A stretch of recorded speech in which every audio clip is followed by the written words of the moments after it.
જય સ્વામિનારાયણ વિદ્યાર્થી મિત્રો, આજે ફરી આપણે ગ્રામરનું ચેપ્ટર આગળ કરવાનું છે. ગઈકાલે આપણે ગ્રામરનું પહેલું ચેપ્ટર શરૂ કર્યું હતું.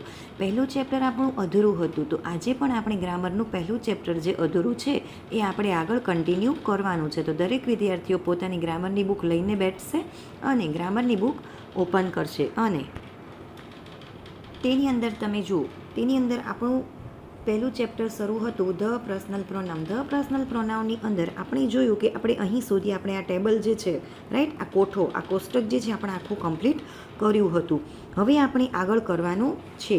આગળ આપણે આ જોયું હતું, અહીંયા આપણે જોયું હતું કે ફર્સ્ટ પર્સન, સેકન્ડ પર્સન અને થર્ડ પર્સન. ફર્સ્ટ પર્સનની અંદર શું આવે તો કે સિંગ્યુલરમાં આઈ અને હું, આઈ એટલે કે હું આવે. પછી ફર્સ્ટ પર્સનમાં પ્લુરલમાં વી આવે. સેકન્ડ પર્સનમાં સિંગ્યુલરમાં યુ આવે એટલે કે તું, અને સેકન્ડ પર્સનમાં પ્લુરલ એટલે કે બહુવચનમાં યુ આવે. એવી જ રીતે થર્ડ પર્સનમાં સિંગ્યુલરની અંદર હી, શી ને ઈટ આવે એટલે કે તે, તેણી અથવા તો તે, અને તેનું જ તે તમે પ્લુરલ કરો તો ધે થઈ જાય છે. હવે આપણે આગળ જોઈએ. આગળ તમે વિદ્યાર્થી જોશો તો તમે જુઓ, અહીંયા આપણને અમુક નિયમો કહેલા છે. આ નિયમોનું આપણે ખાસ ધ્યાન રાખવાનું છે. આ નિયમો આજે આપણે શીખવાના છે. સૌથી પહેલાં અહીં કહેવામાં આવ્યું છે કે આ બધા જ પર્સનલ પ્રોનાઉન્સ સબ્જેક્ટ કર્તા તરીકે વપરાય છે. એટલે કે વાક્યની અંદર જે વ્યક્તિ કર્તા છે એને તરીકે વાપરવામાં આવે છે. બોલનાર આઈ પહેલો પુરુષ. બોલનાર આઈ એટલે કે શું તો કે હું, એ પહેલો પુરુષ. સાંભળનાર યુ. કોણ છે તો સામેવાળી વ્યક્તિ તો કે યુ, એ સાંભળનાર છે તો કે એ બીજો પુરુષ છે. હવે એવી જ રીતે બોલનાર જ્યારે પોતાના આઈ કે સાંભળનાર યુ સિવાય અન્ય વ્યક્તિ વિશે વાત કરે તેને ત્રીજો પુરુષ કહેવાય. હવે હું એક એક્ઝામ્પલ તમને આપું કે હું અત્યારે બોલું છું અને તમે લોકો સાંભળો છો. હું બોલું છું એટલે આઈ, તમે સાંભળો છો એટલે યુ. હવે આપણી કરતાં પણ જે બીજી કોઈ ત્રીજી વ્યક્તિ એટલે કે અન્ય વ્યક્તિ વિશે આપણે કોઈ ત્રીજી વ્યક્તિ વિશે આપણે જ્યારે વાત કરતા હોઈએ એને આપણે ત્રીજો પુરુષ કહીએ છીએ. આગળ જુઓ, આઈ એટલે કે આ હું. આઈ હંમેશા કેપિટલ લખવામાં આવે છે, પછી ભલે તે વાક્યની શરૂઆતમાં ન હોય. હંમેશા યાદ રાખવાનું, આપણે અંગ્રેજીની અંદર કોઈ પણ વાક્ય બનાવતા હોય તો આઈ વાક્યની શરૂઆતમાં હોય કે વચમાં હોય, આપણે એને કેપિટલ જ લખવાનો છે. જો અહીંયા આપણને એક એક્ઝામ્પલ આપ્યું છે, વૈભવી એન્ડ આઈ આર ફ્રેન્ડ, એટલે કે વૈભવી અને હું મિત્રો છીએ. જો અહીંયા આગળ વૈભવી અને હું, અહીંયા આઈ વચમાં આવ્યું છે વાક્યની અંદર, તો પણ એને કેપિટલ કરવામાં આવ્યો છે. હવે આગળ, વીના બે અર્થ છે, અમે અને આપણે. આપણે ઘણીવાર એમ કહીએ ને ડબલ્યુ ઈ, વી એટલે અમે, પણ ડબલ્યુ ઈ વી એટલે અમે પણ થાય અને આપણે પણ થાય, બંને થાય. જો દાખલા તરીકે એક્ઝામ્પલ આપું કે રામે લક્ષ્મણને કહ્યું, આપણે ભાઈઓ છીએ. જો અહીંયા આપણે આવ્યું તો પણ વી વાપરવાનું. હવે જો, રામ અને લક્ષ્મણ હનુમાનને કહ્યું, હનુમાનને કહ્યું અમે ભાઈઓ છીએ. જો અહીંયા આગળ અમે છે તો પણ વી વાપરવાનો, અહીંયા આપણે છે તો પણ વી જ વાપરવાનો છે. હવે આગળ જુઓ, અહીં બંને વખતે વીનો જ ઉપયોગ થશે. યુ એકવચન અને બહુવચન બંને માટે સમાન છે. હવે એકવચનનું વાક્ય હોય તો પણ યુ આવશે અને બહુવચનનું વાક્ય હોય તો પણ વાક્યની અંદર યુ જ આવશે. હવે આગળ તમે જુઓ કે હી શું છે તો કે હી એટલે તે. હી નર જાતિ, શી નાન્યતર જાતિ તથા ઈંટ નાન્યતર જાતિ. ફરીને કહું છું, હી નર જાતિ, શી નારી જાતિ તથા ઈંટ નાન્યતર જાતિ એટલે કે વસ્તુ કે પ્રાણી માટે વપરાય છે. હી એટલે નર જાતિ એટલે કે કોઈ પુરુષવાચક હોય, કોઈ બોયઝનું નામ હોય તો આપણે હી વાપરીએ છીએ. શી એટલે કોઈ ગર્લ્સ, કોઈ છોકરીઓનું નામ હોય તો શી વાપરીએ છીએ. અને ઈટ એટલે કે નાન્યતર જાતિ એટલે કે જેમાં કોઈ જીવ નથી, વસ્તુ માટે પણ વાપરીએ છીએ અને પ્રાણી માટે પણ વપરાય છે. ઈંટ વસ્તુ અને પ્રાણી માટે આપણે ઈંટ વાપરીએ છીએ. હવે આગળ જુઓ, ધેનો ઉપયોગ હી, શી, ઈટના બહુવચન તરીકે થાય છે. હવે આપણે ઘણી વખત હી આપણે બોલીએ છીએ, બરાબર છે.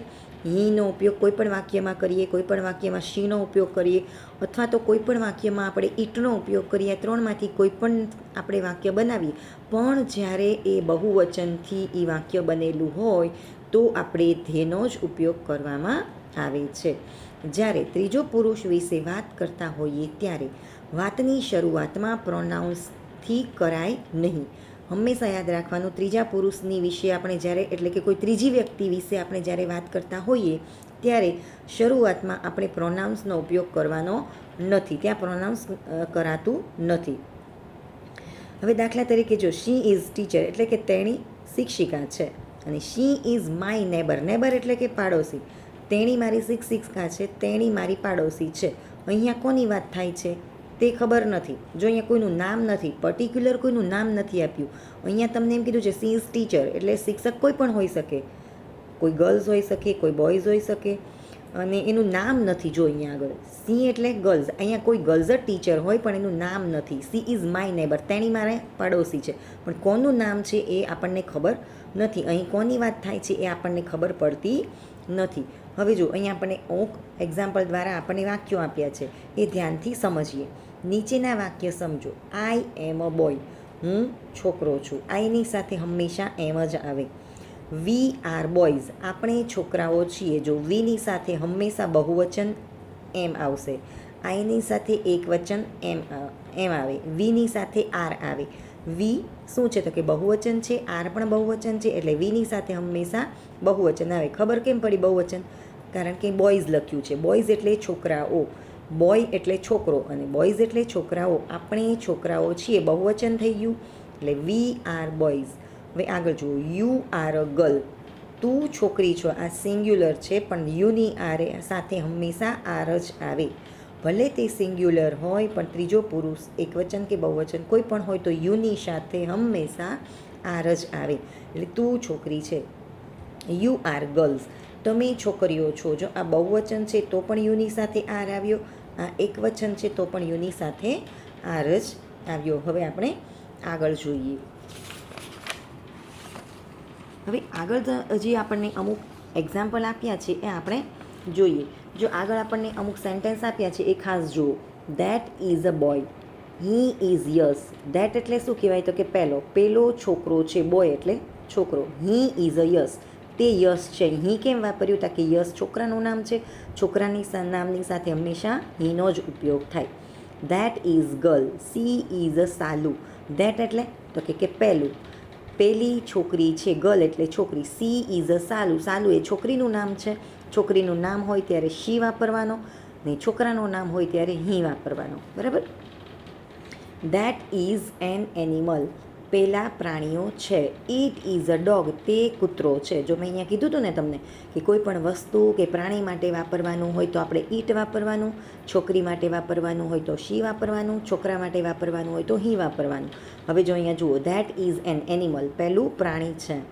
ઇટ ઇઝ અ ડોગ, તે કૂતરો છે. પહેલું પ્રાણી છે, તે કૂતરો છે.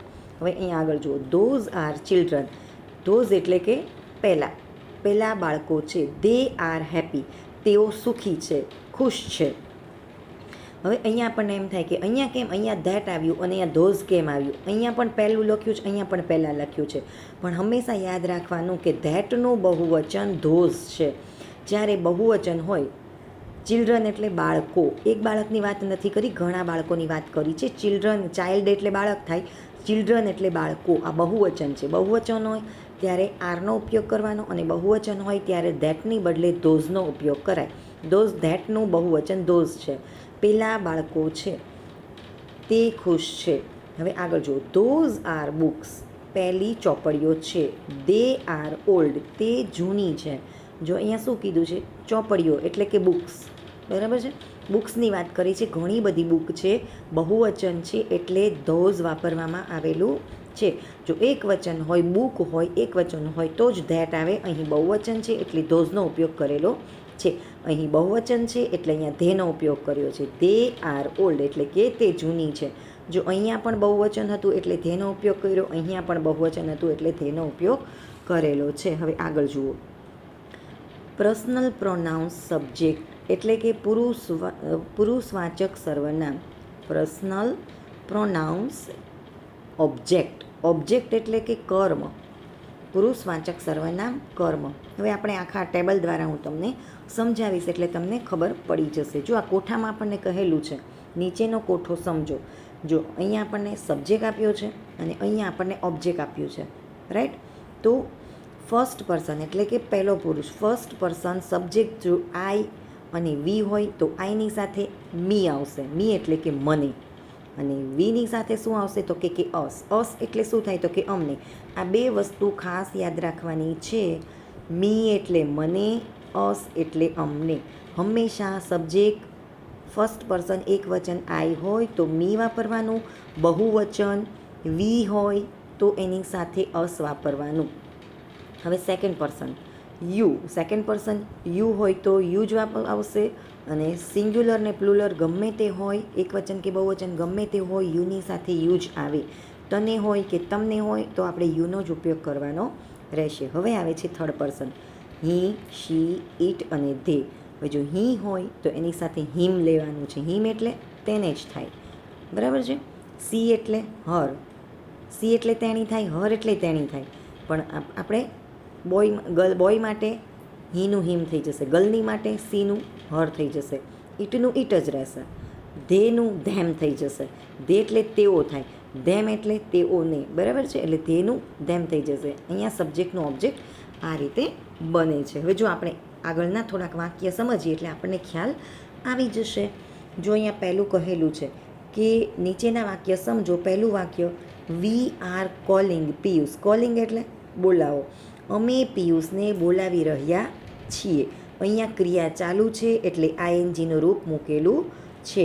અહીંયા આગળ અમે, આ બહુવચન છે, વી આર એટલે અમે પિયુષને બોલાવી રહ્યા છીએ, વી આર કોલિંગ પિયુષ. હવે અહીંયા જો વી શું છે તો કે વી સબ્જેક્ટ છે એટલે કે અમે. પિયુષ ઇઝ કોલિંગ અસ. હવે પિયુષ અમને બોલાવી રહ્યો છે. જો અહીંયા હવે આપણે એનું અસ કર્યું છે, બરાબર છે. અસ કેવી રીતે કર્યું તો કે પિયુષ ઇઝ કોલિંગ અસ, અસ એટલે કે અમને. પિયુષ અમને બોલાવી રહ્યો છે. અસ શું છે તો કે સબ્જેક્ટ છે, સોરી, અસ શું છે તો કે ઓબ્જેક્ટ છે, અને વી શું છે તો કે સબ્જેક્ટ છે. અહીંયા સબ્જેક્ટની બદલે ઓબ્જેક્ટ મૂકી અને આપણે ફરીને વાક્ય બનાવેલું છે. હવે જો સેમ એવી જ રીતે હજી બીજું વાક્ય પણ છે. બીજું વાક્ય આપણને એવી રીતે કીધું છે કે વેર ઇઝ માય બુક, એટલે કે મારી ચોપડી ક્યાં છે. અહીંયા જો સિંગ્યુલર છે, ફક્ત બુકની વાત છે, બહુવચન નથી, બુક્સ નથી, બરાબર છે, સિંગ્યુલર છે. વેર ઇઝ માય બુક્સ, વેર એટલે ક્યાં, મારી ચોપડી ક્યાં છે. તો it is in my hand એટલે કે તે મારા હાથમાં છે. હેન્ડ એટલે તો કે હાથ, ઇન માય હાથ એટલે કે મારા હાથમાં, તે મારા હાથમાં છે. ઇટ શું કરવાનું વાપર્યું, કારણ કે અહીંયા કોઈ વસ્તુ માટે કહેવામાં આવ્યું છે એટલે. હવે અહીંયા ઇટ શું છે તો કે ઇટ સબ્જેક્ટ છે. હવે આની જગ્યાએ આપણે ઓબ્જેક્ટ મૂકીને વાક્ય બનાવીએ. આઈ એમ રીડિંગ ઇટ, હું તે વાંચું છું. જો અહીંયા સબ્જેક્ટ પણ ઇટ અને ઓબ્જેક્ટ પણ ઇટ આવશે. હું તે વાંચું છું, આઈ એમ રીડિંગ. રીડિંગ એટલે કે વાંચવું. જો હવે આગળ થોડુંક એમાં વધારે ઊંડાણમાં આપણે જોઈએ.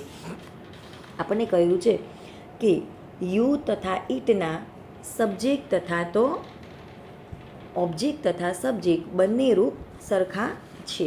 એટલે સમજો વિદ્યાર્થીઓ, આપણને કહેલું છે કે યુ તથા ઇટના ઓબ્જેક્ટ તથા સબ્જેક્ટ બંને સરખા છે. હવે આપણને ઓબ્જેક્ટને સબ્જેક્ટ બંનેમાં યુ હોય તો આપણે યુનું યુ જ રહેશે અને ઇટનું ઇટ જ રહેશે. નામ પણ ઓબ્જેક્ટ તથા સબ્જેક્ટ તરીકે સમાન જ રહે છે. સામાન્ય રીતે એક્ટિવ વોઇસની વાક્ય રચનામાં સબ્જેક્ટ પહેલાં આવે અને ઓબ્જેક્ટ પછી આવે છે. આ એક ખાસ યાદ રાખવાનું આપણે કે કોઈ પણ સામાન્ય વાક્ય હોય કે સામાન્ય રીતે એક્ટિવ વોઇસની વાક્ય રચનામાં ઓબ્જેક્ટ પહેલાં આવે અને